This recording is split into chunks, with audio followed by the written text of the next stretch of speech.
À la demande générale, je vais tester celui à la viande. Bon appétit.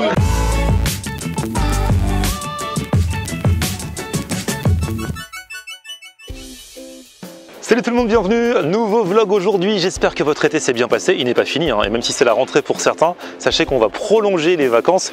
Aujourd'hui, j'ai rendez-vous avec l'organisatrice d'un événement qui a lieu tous les ans, où j'ai pris mes habitudes depuis quelques années. La première année, j'étais allé comme ça, je connaissais personne là-bas et j'avais fait des vidéos. C'est le village international de la gastronomie. Il va avoir lieu là du 1er au 4 septembre au Trocadéro. Chaque année, ça prend de plus en plus d'ampleur et c'est en fait un événement qui rassemble les gastronomies du monde entier. Il y a différents stands, voilà, il y a des dizaines et des dizaines de gastronomies du monde qui sont représentées. J'y ai pris mes habitudes. Alors là, j'ai rendez-vous avec l'organisatrice, donc je vais vous la présenter. Elle s'appelle Anne-Laure. Elle m'a dit, cette année encore plus que d'habitude, tu squattes et tu fais ce que tu veux. Donc on aura l'occasion de s'y croiser, notamment ce samedi. Je vais rester toute la journée, donc n'hésitez pas à venir. C'est donc du 1er au 4 septembre. Et là, pour préparer un petit peu l'événement, elle m'a donné rendez-vous. On va manger libanais ce midi avec des restaurateurs qui seront présents sur le village. Ça s'appelle Manouché. C'est une affaire familiale depuis très longtemps, je crois depuis 2002, et c'est les deux frères qui ont repris après les parents. Ils font les fameuses galettes libanaises. Et ouais, c'est là, il y a toujours du monde, toujours la queue, hein. Manouché. Bonjour. Bonjour Florian. Ah là là, ça va Anne-Laure? Très bien. Alors ça se prépare ce village? Ça se prépare, oui, ça y est, on y arrive. Aïe aïe aïe. Ça va être sublime. Et donc c'est vous qui tenez le manouché? Ouais, tout à fait. Nous on tient le manouché. Et vous êtes frères? On est frères, ouais. Ok. On a repris ça en 2015. Parce que ça existe depuis 2002 ici. Ça existe depuis 2002. C'est vos parents qui ont créé? Ouais, c'est nos parents qui ont fait ça. Ça fait 20 ans qu'ils font les galettes traditionnelles libanaises. C'était les premiers à faire ça à Paris. Et nous on a repris ça avec mon frère. Et depuis on a ouvert un autre petit restaurant à côté. Ouais, j'ai vu ça, ouais. Et voilà. Et donc sur le village, vous allez faire quoi, les galettes ou autre Alors, chose? sur le village, on va faire les sandwichs plutôt. Les sandwichs falafel, les sandwichs shawarma et les petits beignets libanais. Et ici sur place, on a les deux formules, donc on a les galettes et les sandwichs. Du coup, tu montres un peu la galette là, à quoi ça ressemble? Tu vois, ici, il prépare la pâte de son côté, là-bas, là. Ouais. Ensuite, il la monte sur le laminoir et il la pose sur le sage. Le sage, c'est le four traditionnel libanais sur lequel on fait les galettes. Et une fois que c'est cuit, donc il y a deux manières de faire. Il y a certaines recettes qu'il peut faire directement sur le sage. Par exemple, celle à la viande hachée, ce genre de choses, il la met sur le sage. Celle au za'atar, au thym, il va le mettre sur le sage. Ensuite, il la descend, il met les légumes. Il l'emballe et hop là c'est parti. Là, voilà, là il va te montrer celle au thym, c'est la plus classique. D'accord. C'est celle qu'on mange par exemple au petit déjeuner au Liban. Donc c'est thym, graines de sésame, huile d'olive. Et ensuite on peut rajouter des légumes. On peut aussi rajouter du yaourt, du fromage ou du hummus. Et là tu vas voir ça va se gonfler un petit peu, la pâte elle va monter un peu. C'est un peu la margarita c'est ça. De la galette libanaise. Exactement. Tu vois, il y a tout qui va prendre. Il y a des petites bulles qui se forment un peu partout. Et du coup ça gonfle assez rapidement. Ouais, ça va assez vite. Bah, le four est très chaud et tu vois en fait le fait que ce soit en dôme, c'est pour la répartition de la chaleur. C'est-à-dire qu'on commence par la faire cuire ici, c'est là où c'est un peu plus chaud. Mais par contre ici vu que c'est plus près, les flammes elles sont plus près du sage, ici ça va la griller. Donc tu vois on la passe là, ensuite on la fait griller un petit peu ici et on la sort. Et tu vois derrière il a celle à la viande hachée. Tu vois juste tu vois celle-là elle va monter au four, elle va cuire dans le four directement.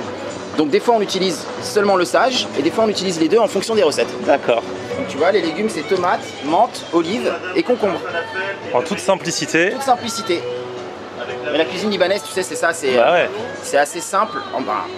Assez simple. Il y a des choses qui sont un petit peu... Il faut savoir le faire. Voilà, faut avoir le savoir-faire. Ouais. Tant que tu as des produits frais et que tu fais les choses bien, il n'y a pas de secret, ce sera bon quoi. Et tu vois par exemple au Liban, ils vont pas fermer la galette comme nous. Ici, nous, on a décidé de la fermer un petit peu en format sandwich. Parce que pour que ce soit facile à manger. Comme ça. Alors qu'au Liban, elles vont être soit pliées en deux, soit on les laisse ouvertes. Parce qu'ils sont plus habiles de leurs mains pour manger. Ouais, peut-être. Peut-être, il y a un peu de ça, ouais. Ils sont habitués à direct. Ah là là, bon, on va déguster un petit peu, un petit avant-goût quand même de ce village. Anne-Laure, il y aura combien de pays? Parce que je savais pas tout à l'heure dire combien il y aurait de pays représentés. 48 pays et régions françaises. C'est énorme. Ouais, avec des nouveaux pays en plus. Allez, vas-y, raconte un peu. En nouveaux pays, il y a la Jordanie qui n'était jamais venue, le Qatar, hein, un peu dans le pays du Golfe.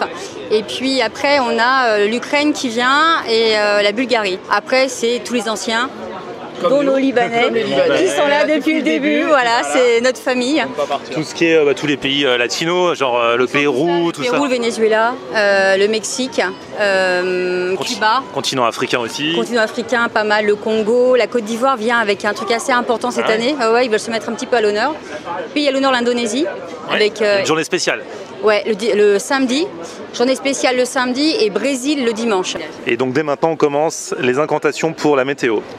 Non, il fait toujours beau en fait. bon. Vous avez déjà eu la pluie, vous? Non, mais si, on a eu. Ouais, non, on me dit pas, on dit Non, pas. non, Non, il fait toujours beau il fait sur toujours le très village. très beau. Au pire. Moi, à chaque fois que je suis venu, trop beau. Il y a un microclimat en fait sur le village qui est génial. N'ayez crainte, tout ce qui se passe au village reste au village. Exactement. Voilà. Ouais. Et du coup, vous les gars, vous avez repris l'affaire familiale, du coup? Vous avez appris sur le tas avec vos parents depuis que vous êtes petits? Bah, on a toujours été baigné dedans en fait, depuis qu'on est tout jeune. Les dimanches, on est travaillé, on faisait du service. Au début, on n'était pas trop contents. Et pas trop payé? Non plus, mais c'est pas grave, c'est l'expérience. En fait, on a appris énormément justement. On a grandi un peu plus vite en fait. Donc assez jeune, on a commencé justement à essayer de créer des restaurants, faire des choses. Et du coup, au final, on est très content de ça, d'avoir appris très tôt. Bah, ça vous a pas dégoûté, puisque sinon vous auriez pas repris. Non, Non, pas du tout, non, au non, non, contraire. non, non, Ça non. nous a donné l'amour de la restauration. Exactement. Vraiment, ça nous fait plaisir de faire ce qu'on fait. Et je pense que ça se retrouve dans nos produits. C'est une référence à Paris, hein, Manouchi. Ouais, Manouchi, on connaît bien. Ouais, ouais. C'est qu'on est dans la pure tradition libanaise de ces galettes. Hein. Et t'en vois plein des trucs libanais qui sont à droite et à gauche, mais vraiment, ils sont reconnus pour être les plus traditionnels en tout cas. Ouais, bah, on essaye au maximum de faire comme au Liban quoi. Et du coup des fois ça crée même des problèmes avec la clientèle parce qu'ils vont me demander des trucs genre est-ce qu'on peut faire ci, est-ce qu'on peut faire ça, et on est un peu catégorique genre on peut pas, il y a des choses, il y a des recettes, on veut pas les modifier, et c'est pour ça qu'on marche en fait. Ça marche. Vous faites pas la galette hawaïenne avec de l'ananas comme les pizzas. On a fait des petites concessions, hein. Par exemple le hummus normalement ça se mélange pas trop avec le za'atar. Nous on l'a réussi à le mettre en place parce qu'on nous demandait beaucoup, et au final c'est une des galettes qui se vend le plus. Donc là il n'y a pas de problème.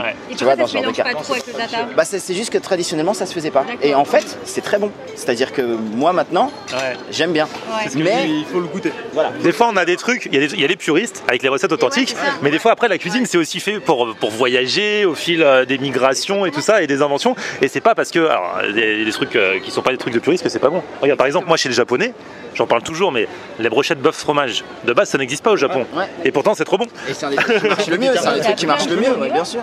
Il faut s'adapter à la région où on est, à la clientèle et tout ce genre de choses. C'est ce qu'on a essayé. Voilà, c'est ça qui est un peu compliqué. Voilà. Et puis après tu as aussi pour certains pays les produits. Par exemple un bon restaurant thaï en France, même si c'est fait par des Thaïs, bah, ils n'ont pas forcément les produits de là-bas parce que ça coûte cher à emmener et tout. Bien sûr.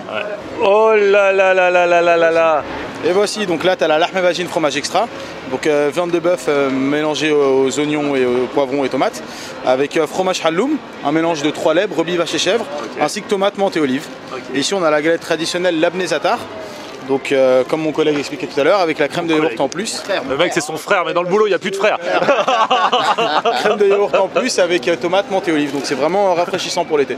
Et comme je dis toujours, quand le restaurateur mange ce qu'il fait, j'ai confiance. Ah, moi, le zatar le matin, en plus ça réveille. Moi je trouve que ça me réveille, donc quand je suis pas trop bien réveillé, je me prends une petite galette, hop, c'est parti. Alors toi du coup tu connais bien, sinon tu les réinviterais pas si t'aimais pas. Ah mais moi je peux pas faire un village sans eux, donc je te dis c'est fantastique. Hein. Alors il faut savoir que pendant le village de la gastronomie, elle mange rien. Je mange Elle a pas le temps. Je pars avec des sacs remplis de bouffe, et en fait voilà, je mange à 1h du matin chez moi. Voilà. Seul, comme un artiste après son concert dans sa chambre d'hôtel. Donc on a aussi les petits beignets là qu'on a sortis. Donc tu vois, ça c'est là tu as le kébé, donc c'est bœuf blé concassé. Ah oui c'est bon ça. Avec de la viande hachée et des oignons. Là c'est les samoussek à la viande, c'est aussi bœuf oignon. Ici on a les triangles, c'est épinards citron. Et on a ce au fromage aussi. Moi toutes ces petites conneries là, Ah ouais, j'adore. Ah ouais. Du coup, les gars, vous m'avez dit thym, graines de sésame, huile d'olive, la fameuse crème de yaourt, le labné, tomate, menthe, olive, concombre. Ah ouais, c'est bon ça. Ah ouais. Ouais, t'as douceur et acidité réunies dans le même truc. Et la galette fine, croustillante à la fois. Ah, c'est vraiment la fraîcheur ça. À la demande générale, je vais tester celui à la viande. Bon appétit. Merci beaucoup. Ah là là, même si je sais que c'est des valeurs sûres. Hein. Oh, c'est bon, c'est parfumé. En fait, tu croques. T'as plein de saveurs. C'est vraiment. On a coutume de dire c'est un voyage, mais c'est vraiment le cas. Hein. Nous, ce qu'on aime beaucoup dans la cuisine, enfin, moi aussi, mais mon frère aussi, c'est que en fait ça explose un petit peu quoi. C'est pas plat, c'est pas plat du tout. C'est pour ça que des fois il y a des gens dont le palais n'est pas habitué. Ça leur fait un petit peu bizarre de prime abord la cuisine libanaise parce que c'est vraiment très parfumé en fait. Ouais. Bah, si vous voulez goûter, ils sont ici, puis ils seront aussi au village international de la gastronomie du 1er au 4 septembre au Trocadéro. Ah ouais. Bon bah ça m'a fait un petit avant-goût de ce village de la gastronomie, en tout cas du stand libanais. On se retrouve sur place. Ouais, bien sûr, c'était un plaisir de te rencontrer. On va se revoir au village du coup. Ça va être génial. On va manger un petit peu de partout. On va goûter à tout. Ah ouais, parce que du coup, vous aussi, vous allez un peu aller à droite à gauche manger. On y va pour travailler et manger. On se prend un petit commando pour aller manger à droite à gauche. 1er au 4 septembre, village de la gastronomie. Vous avez noté la date, on se retrouve là-bas, je vous donne toutes les infos également, les jours et les heures auxquels j'y serai sur les réseaux sociaux, donc n'hésitez pas à me suivre sur mon Facebook, Florian Honner, et Twitter, Snapchat, Instagram, c'est aussi Florian Honner. A plus, ciao. On aime regarder Florian Honner. Ok. On aime regarder Florian Honner. On aime regarder Florian Honner. Alors tu dis quoi Florian?